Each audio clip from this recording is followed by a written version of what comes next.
গতকাল ইতিমধ্যেই থানায় বয়ান রেকর্ড করিয়েছেন ওই প্রতিবাদী। তার পরিবারের সদস্যরা কি অভিযোগ করছেন?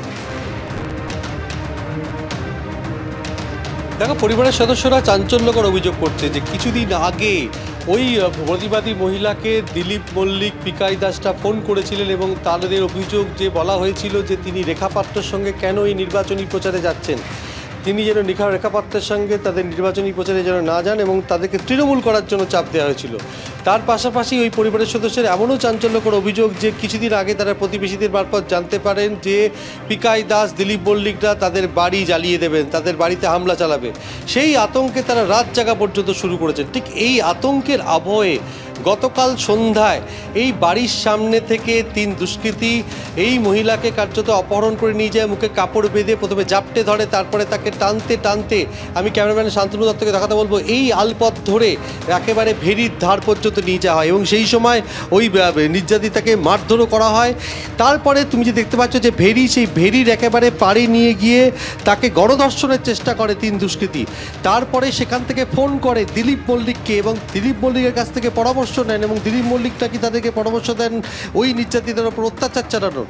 তারপরে এখান থেকে যখন টানা হেঁচড়া করছে তখন বাড়ির সামনে এই পুকুর পাড়ে তাকে ফেলে রেখে চলে যান, কেননা সেই সময় ওই প্রতিবাদী মহিলার মুখে যে কাপড় বেঁধে দেওয়া ছিল সেই কাপড় খুলে যায় এবং তারপরে চিৎকার করতে থাকে, তাকে প্রতিবেশীরা উদ্ধার করে এবং রাতেই সন্দেশখালী থানায় অভিযোগ দায়ের করা হয়। শুধু তাই না, বিজেপি প্রার্থী রেখা পাত্র তাদের বাড়িতে আসেন, এসে কান্নায় ভেঙে পড়েন এবং রেখা পাত্র যেটা অভিযোগ করেছেন যে শেখ শাহজাহান, শিবু হাজরারা গ্রেপ্তার হলেও তাদের অনুগামীরা ঠিক একইভাবে সন্দেশখালীতে মহিলাদের ওপর নির্যাতন চালাচ্ছে।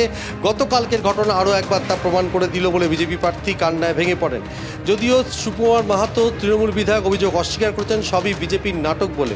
ইতিমধ্যেই গতকাল রাতে সন্দেশখালী থানায় অভিযোগ দায়ের হয়েছে এবং অভিযোগের ভিত্তিতে গণধর্ষণের চেষ্টা এবং খুনের হুমকি, এমনকি অস্ত্র, যেটা ওই যে প্রতিবাদী মহিলা অভিযোগ করছেন যে তাদের হাতে আগ্নেয়াস্ত্র ছিল এবং ধারালো একটি অস্ত্র ছিল, অর্থাৎ অস্ত্র নিয়ে হামলা চালিয়েছে, অর্থাৎ অস্ত্র আইনেও মামলা রুজু করা হয়েছে এবং এই মামলার ভিত্তিতে তদন্ত শুরু হয়েছে। ইতিমধ্যেই তাকে বসিরহাটে নিয়ে যাওয়া হয়েছে তার মেডিকেল পরীক্ষা এবং বসিরহাট মহকুমা আদালতে গোপন জবানবন্দি নেওয়ার জন্য।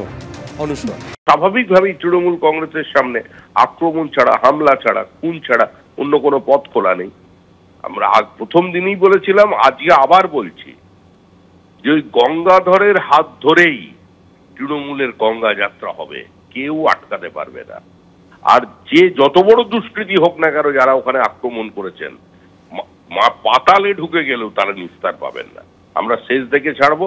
আমরা মানে এখানে শুধু কিন্তু বিজেপি নেই, আমরা মানে সাধারণ মানুষ সঙ্গে থাকবে, সন্দেশখালী মহিলারাও সঙ্গে থাকবে, হবেই, কেউ এটাকে আটকাতে পারবে না। নতুন অভিযোগ ঘিরে ফের তোলপাড় সন্দেশখালীতে।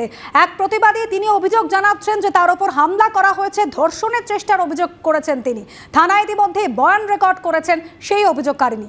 আর বসিরহাটে সিপিএম প্রার্থী নিরাপদ সর্দার তিনি বলছেন শাসক দল কি চায় না সন্দেশখালীর মানুষ ভোট দিন? শুনুন। সন্দেশখালীতে যে জিনিস হচ্ছে সেই জিনিস কেন হচ্ছে প্রথমত আমি জানি না। নির্বাচন কমিশন, প্রশাসন এরা কি সব হাত গুটিয়ে নিল? আসলেই কি সন্দেশখালীতে ভোট করাতে চায় না চায় না? কারণ এর মাঝখানে আমরা সকলেই এখন নির্বাচন কমিশনের আওতায় আছি, অথচ সন্দেশখালীতে একটার পর একটা ঘটনা তৈরি করছে, একবার উপস্থিতিতে, পুলিশের উপস্থিতিতেই তৈরি করা হচ্ছে। পুলিশ প্রশাসন এবং নির্বাচন কমিশন এ বিষয়ে উদাসীন। কেন এই দুষ্কৃতীদের অ্যারেস্ট করতে পারছে না? আজকে বলছে প্রতিবাদী মুখ, ভালো একটা ভাষা ব্যবহার করছে রাজনৈতিক দলগুলি, তৃণমূলের বিজেপি সব প্রতিবাদী মুখ হয়ে গেল, বাকিরা সব ঘুরে বেড়াচ্ছে। যে মহিলারা কোনোদিন রাজনীতি করেনি তারা প্রতিবাদী মুখ হয়ে গেল এখন।